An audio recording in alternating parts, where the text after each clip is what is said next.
मित्रा दा नाम चले तेरे शहर नी जट नीरी जहर नी उतों यार बिस्मिल्लाहिर्रहमानिर्रहीम। डियर स्टूडेंट, अस्सलाम वालेकुम। प्यारे बच्चे, आज हम लोग फिजिक्स का 10th क्लास का पहला चैप्टर का पहला लेक्चर शुरू कर रहे हैं। तवज्जो सुनना है और बड़ी मजेदार बातें हैं, बड़ी आसान चीजें हैं, आपको समझ आएंगी। और ये जो टॉपिक्स हैं आपके ना सिर्फ आपके मैट्रिक में बल्कि इवन आपके सेकेंड ईयर में, फर्स्ट ईयर में भी काम आएंगे। तो आज का लेक्चर हम शुरू करने जा रहे हैं what is simple harmonic motion. यहाँ से इसकी एक मुख्तसर तारीफ है, एक है जामी तारीफ। मुख्तसर तारीफ सुनने तवज्जो से, A motion which repeat itself in equal interval of time is called simple harmonic motion। एक ऐसी मोशन जो अपने आप को यकसा वक्फे के बाद दोहराए सिंपल हार्मोनिक मोशन कहलाती है। अब वो कहते हैं साबित करें कि स्प्रिंग के साथ मुंसलिक जिस्म की हरकत वो कहते हैं सिंपल हार्मोनिक मोशन की मिसाल है। अब यहां से शुरू करें, हमने साबित करना है। फर्स्ट करें, ये हमारे पास क्या है, स्प्रिंग है। स्प्रिंग के साथ m मास का जिस्म अटैच है। ये O हालत में क्या है, रेस्ट हालत में। हम क्या करते हैं, एक एक्सटर्नल फोर्स लगाते हैं जिससे इसकी यहां से F एक्सटर्नल EXT मुखफ़फ़ है एक्सटर्नल का, इसकी लंबाई में क्या हो जाएगा, इजाफा हो जाएगा। फर्स्ट करें, ये O से हरकत करते हुए कहां पर चला जाता है, A पर, और ऐसा करते हुए ये क्या करता है, X फासला तय करता है। अब एक साइंटिस्ट था जिसका नाम था हुक, उसने अपना एक लॉ पेश किया था, हुक्स लॉ। उसने क्या कहा था, more you increase the external force results increase in the length. यानी जितनी ज्यादा आप एक्सटर्नल फोर्स लगाते हैं, यानी जितनी जोर से, देखें हम ऐसा खींचेंगे तो ये थोड़ा फासला यानी कि तय करेगा, ज्यादा जोर से खींचेंगे ज्यादा फासला तय करेगा। उसने कहा था जितना एक्सटर्नल फोर्स ज्यादा लगाएंगे उतना ज्यादा उसकी लंबाई में इजाफा भी क्या होगा, ज्यादा होगा। ये अलामत जो मैंने यहाँ पर डाली है इसे कहते हैं प्रोपोर्शनलिटी कांस्टेंट। क्या होता है, एक ऐसा अदद जिसके जरिए दो मिकदारों दरमियान ताल्लुक को मसवात से जाहिर किया जाए। A digit which shows the relationship between two physical quantities by an equation। इसको अगर हटाएं तो किसी इक्वेशन जाहिर करें तो हमें कोई ना कोई कांस्टेंट लगाना पड़ता है। इसमें k क्या है, कांस्टेंट, इसको क्या बोलते हैं, स्प्रिंग कांस्टेंट। अब अगर हमने इसकी तारीफ करनी है तो कैसे करेंगे इसकी तारीफ, तो k का फार्मूला क्या होगा, इक्वल टू F एक्सटर्नल बटा, यानी k की तारीफ ये हो जाएगी, इट इज अ रेशो, बटे वो कहते हैं ratio, between external force and increase in length. यानी ये बैरूनी फोर्स और लंबाई में इजाफे के दरमियान क्या है, निस्बत है। यूनिट क्या है इसका, unit of k, spring constant force का यूनिट क्या होता है बेटा जी, न्यूटन। लंबाई में इजाफे यूनिट मीटर, तो इसका यूनिट क्या होगा, न्यूटन पर मीटर। अब ध्यान से सुने, हमने Newton third law of motion पढ़ा था 9th में। Every action has its reaction, both are equal in magnitude but opposite in direction। अगर ये एक्सटर्नल फोर्स एक्शन है तो एन मुखालिफ ये दाएं तरफ अमल कर रहा है तो बाएं तरफ एक और फोर्स अमल करेगी जिसे कहते हैं रीस्टोरिंग फोर्स। ठीक है जी। और रीस्टोरिंग फोर्स क्या होती है, a force that brings back the body to its mean position। एक ऐसी फोर्स जो कि जिस्म को अपनी वस्ती पोजीशन की तरफ हरकत करती है। अच्छा, तवज्जो से सुनेंगे, जितनी यानी कि क्या होती है, एक्सटर्नल फोर्स होती है उतनी रीस्टोरिंग फोर्स होती है। दोनों मिकदार में बराबर लेकिन सिम्त में क्या होते हैं, मुखालिफ, यानी नेगेटिव साइन लगाएंगे। अगर F एक्सटर्नल kx था तो F रीस्टोरिंग क्या होगा, माइनस kx। अब इसी फोर्स की वजह से चेंज इन वेलोसिटी अकर होगा। जब वेलोसिटी में तब्दीली है तो एक्सेलेरेशन पैदा होता है, जिसको हम न्यूटन सेकंड लॉ के मुताबिक निकाल सकते हैं। A is equal to F over m। पिछले साल हमने पढ़ा था F इज इक्वल टू क्या था, m और F r से मुराद रीस्टोरिंग फोर्स, तो A is equal to F r over m। तो A बराबर है F r की जगह उसकी वैल्यू लिखेंगे, क्या वैल्यू थी उसकी, माइनस kx ओवर m। यहां पर इस फार्मूले में k स्प्रिंग कांस्टेंट है, जबकि आपने पिछले साल पढ़ा था mass remains constant at everywhere, mass तब्दील नहीं होता। 5 किलोग्राम की चीनी है तो यहां पर आप तोलें, मेजर करें 5 किलोग्राम। एल्टीट्यूड, हाई एल्टीट्यूड पर चले जाएं, पहाड़ पर चले जाएं 5 किलोग्राम, इससे ऊपर चले जाएं 5 किलोग्राम, तो मास चेंज नहीं होता। तो k और m दोनों के हैं कांस्टेंट हैं, तो a बराबर क्या आएगा, माइनस k और m की जगह पर हम क्या लिखेंगे, कांस्टेंट, और ये क्या आ जाएगा, x। दोबारा अगर कांस्टेंट इस वैल्यू को अगर आप हटाएं तो आपको ये अलामत लगानी पड़ती है, a proportional to minus x। कोई आपसे पूछ ले ये क्या है, a proportional to minus x, आप कहोगे this is the mathematical form of simple harmonic motion. ये सिंपल हार्मोनिक मोशन की क्या है, मैथमेटिकल फॉर्म है, यानी उसकी हिसाबी शक्ल है। इससे क्या पता चलता है? इससे पता चलता है कि एक्सेलरेशन क्या है, इंक्रीज इन लेंथ या डिस्प्लेसमेंट में इजाफे के डायरेक्टली प्रोपोर्शनल है, यानी जितना फासला ज्यादा स्प्रिंग तय करेगा उतना उसमें एक्सेलरेशन क्या होगा, ज्यादा होगा। अब ध्यान से सुने, दोबारा हम इन तस्वीरों पर आ रहे हैं। हमने इसको पकड़ के खींचा, ये ओ से कहां पर गया था, ए पर, और एक्स डिस्प्लेसमेंट कवर किया था। जैसे यहां से पकड़ के मैंने खींचा, यहां पर आया, यहां से छोड़ूंगा, एक्सटर्नल फोर्स खत्म हुई, रीस्टोरिंग फोर्स लगेगी। रीस्टोरिंग फोर्स लगेगी, वो मैंने यहां पर कहा था कि वो फोर्स होती है जो कि सिस्टम दोबारा मीन पोजीशन पर लाने की कोशिश करती है। तो ये बॉडी वापस आएगा मीन पोजीशन पर। अब यहां पर देखें, जब मीन पोजीशन पर आएगा, यानी ये देखें ए से हरकत करते हुए ओ पर आएगा, तो यहां पर रुक नहीं सकेगा। क्यों नहीं रुक सकेगा? यहां पर इस पर क्या चीज लागू हो जाएगी, इनर्शिया।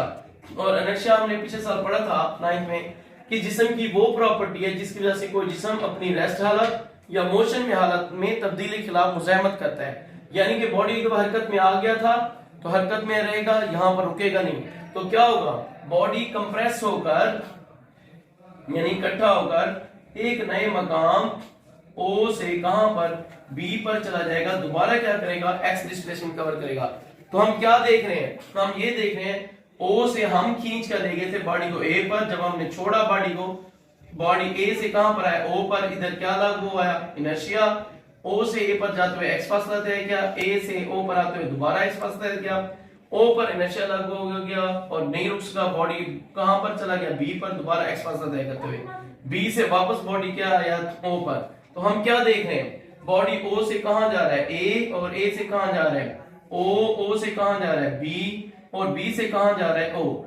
तो इसका मतलब क्या हुआ, बॉडी अपनी हरकत को क्या कर रहा है, बार बार दोहरा रहा है। अगर कोई जिसम अपनी हरकत को मीन पोजीशन के दोहराता रहे तो इस हरकत को क्या कहते हैं, सिंपल हार्मोनिक मोशन। ये साबित हो गया। अब बेटा जी देखना है हमने कि इसके एक्सट्रीम पोजीशनिंग कौन सी है। एक्सट्रीम पोजीशन, एक्सट्रीम पोजीशन का मतलब क्या होता है, वो पोजीशन जहां इंतहाई मकाम उर्दू में से कहते हैं, और ये वो होते हैं जहां पर डिस्प्लेसमेंट मैक्सिमम होता है और मरकजी मकाम से ज्यादा फासला क्या कहलाता है, ये भी आपको पता होना चाहिए, एम्पलीट्यूड। यानी ओ से बॉडी कहां गया था, ए, और ए से कहां गया, बी, ये उसका क्या कहलाएगा, एम्पलीट्यूड। तो एक्सट्रीम पोजीशनिंग कौन सी है, एक्सट्रीम पोजीशनिंग इसकी है ए और क्या है जी, बी। और यहां पर हम लिख कर आए हैं कि ए डायरेक्टली प्रोपोर्शनल एक्स। तो ए और बी पर ये देखें, ओ से ए पर जाते हुए या ओ से बी पर जाते हुए इसने ज्यादा फासला तय किया, लिहाजा इस जगह पर एक्सेलरेशन की मिकदार क्या होगी, मैक्सिमम। क्यों कि x बराबर x नॉट है, x नॉट का मतलब मैक्सिमम डिस्प्लेसमेंट। और a पर आकर यहां से पकड़कर मैंने पकड़ा हुआ था, जब तक पकड़ा हुआ है छोड़ा नहीं है, तो ये बॉडी यहां पर रुक गई है। और फिर यहां से o से b पर आकर बॉडी रुक गई है, तो यहां पर वेलोसिटी क्या हो जाएगी, मिनिमम। यानी हम ये कह रहे हैं कि एक्सट्रीम पोजीशन पर एक्सेलरेशन की मिकदार क्या होती है, ज्यादा से ज्यादा, mx मुखफ़फ़ है मैक्सिमम का, इसका मतलब होता है ज्यादा से ज्यादा। और v पर क्या होता है, कम से कम, इसको हमने मुख्तसर ज़ाहिर किया min मिनिमम से। यानी इंतहाई मकाम पर एक्सेलरेशन की मिकदार ज्यादा से ज्यादा होती है, वेलोसिटी क्या होती है, कम से कम। जबकि वस्ती मकाम कौन सा होता है, यानी मीन पोजीशन, वस्ती मकाम या क्या है, मीन पोजीशन, वो कौन सी है, वो है बेटा जी ओ। यहां पर एक्सेलरेशन की मिकदार क्या है, 0। क्यों, हम यहां पर मेंशन भी कर देते हैं, x बराबर क्या है, 0 है, ठीक है, कोई फासला नहीं है। जबकि जब मैंने यहां से o से पकड़ के इसको a पर ले गया था, छोड़ा था, ये बड़ी स्पीड से आया था o पर, और o पर रुक नहीं सका था, किसकी वजह से, ज्यादा वेलोसिटी होने की वजह से, और इनर्शिया भी ज्यादा था। लिहाजा मीन पोजीशन यानी वस्ती मकाम o पर वेलोसिटी क्या होगी, मैक्सिमम। तो हम कह सकते हैं जहां एक्सेलरेशन ज्यादा होता है तो वेलोसिटी कम से कम होती है, और जहां एक्सेलरेशन कम से कम होता है वहां वेलोसिटी क्या होती है, ज्यादा से ज्यादा। ठीक है, अच्छा। और दूसरी बात हमने क्या करना है, हमने बताना है उसका टाइम पीरियड। टाइम पीरियड की क्या तारीफ होती है, time to complete one rotation of body, एक मुकम्मल चक्कर तय करने के बाद। मुकम्मल चक्कर कैसे तय हो रहा है, बॉडी कहां जा रहा है, ए से ओ से कहां जाएगा, बी से कहां जाएगा, ओ, और ओ से ए आएगा, पूरा चक्कर तय करेगा। और पूरा चक्कर तय करने के लिए जो जिस्म जितना वक्त लेता है वो उसका क्या कहलाता है, टाइम पीरियड। और इसके टाइम पीरियड का फार्मूला क्या था, T = 2 पाई m/k अंडर रूट। अच्छा, अब इस फार्मूले से हमें क्या मालूमात हासिल हो रही हैं? पहले तो ये फार्मूला किस चीज का है? स्प्रिंग से मुंसलिक जिस्म की हरकत के टाइम पीरियड का। याद रखो बेटा जी, किसी भी फार्मूले का इन्हिसार गिनती के हिस्सों पर नहीं होता, क्योंकि जब भी हम फार्मूला लिखेंगे तो हम ये लिखेंगे t इक्वल टू 2 पाई, यानी 2 लिखेंगे, 2 की जगह पर हम 3 4 नहीं लिख सकते, चेंज नहीं करेंगे, गलत हो जाएगा। तो और पाई वैसे भी आपको कांस्टेंट है, क्योंकि पाई की वैल्यू क्या है? 22/7 या 3.14। ठीक है जी। तो याद रखें, किसी भी फार्मूले के अनुसार गिनती के हिस्से पर नहीं होता, कांस्टेंट पर नहीं होता, क्योंकि पाई की वैल्यू चेंज नहीं होगी। बाकी कितनी चीजें रह गई? 2। m से मुराद क्या हुआ? मास, और k से मुराद क्या हुआ? Spring constant. तो इसका मतलब क्या हुआ कि टाइम पीरियड के अनुसार 2 चीजों पर है। कोई आपसे पूछे what are the factors that depend upon the time period of spring body attach to spring, एक बॉडी है जो स्प्रिंग से अटैच है, उसके टाइम पीरियड के अनुसार किन बातों पर है? आपको ये 2 बातों पर है। नंबर 1 मास पर, नंबर 2 स्प्रिंग कांस्टेंट। याद रखो, जो चीज बटे के ऊपर होती है, इसको बढ़ाने से ये वाली चीज क्या होती है? बढ़ती है। यानी हम कह सकते हैं कि डायरेक्टली प्रोपोर्शनल मास के, जितना किसी जिस्म का मास ज्यादा होगा उतना उसका टाइम पीरियड क्या होगा? ज्यादा। यानी कि अगर छोटा जिस्म है तो वो थोड़े वक्त में अपना एक पल चक्कर मुकम्मल करेगा। बड़ा जिस्म है यानी हैवी है तो वो ज्यादा वक्त में अपना टाइम पीरियड मुकम्मल करेगा। और टाइम पीरियड के अनुसार दूसरी बात किस पर? स्प्रिंग कांस्टेंट पर, वो बटे के नीचे है, तो इसका मतलब इसका और इसका आपस में कौन सा ताल्लुक होगा? इनवर्सली प्रोपोर्शनल ताल्लुक होगा। ये सारा टॉपिक था। पहला टॉपिक स्प्रिंग जिस्म मुंसलिक जिस्म की हरकत। मैंने उम्मीद की है मैंने आपको अच्छी तरीके से बेटा समझाया है। मैं उम्मीद करता हूँ आपको अच्छी तरह से समझ आ गई होगी। अगर आपको समझ नहीं भी आई तो आप मुझे इनबॉक्स करें, कोई भी आपको कंफ्यूजन हो आप मुझसे क्यूरी करें, मैं इसको आपको वजाहत से बताऊंगा। अगर आपको मेरी वीडियो अच्छी लगे तो आप सब बच्चों से रिक्वेस्ट है, प्लीज आप इसको वॉच करें, देखें अच्छी तरीके से और सब्सक्राइब करें, ताकि ये दूसरों को भी और आपको मुसलसल मेरी वीडियो मिलती रहे। जी शुक्रिया। अगर तुम लोग नए हो तो सब्सक्राइब करो, वो जो लाल वाला बटन है उस पर कुछ भी फेंक के मारो, ये माइक फेंक के मारो, ये कैमरा फेंक के मारो, मैंने उल्टा बोल दिया लेकिन मुझे फर्क नहीं पड़ता है, बस सब्सक्राइब करो, मुझे नहीं पता।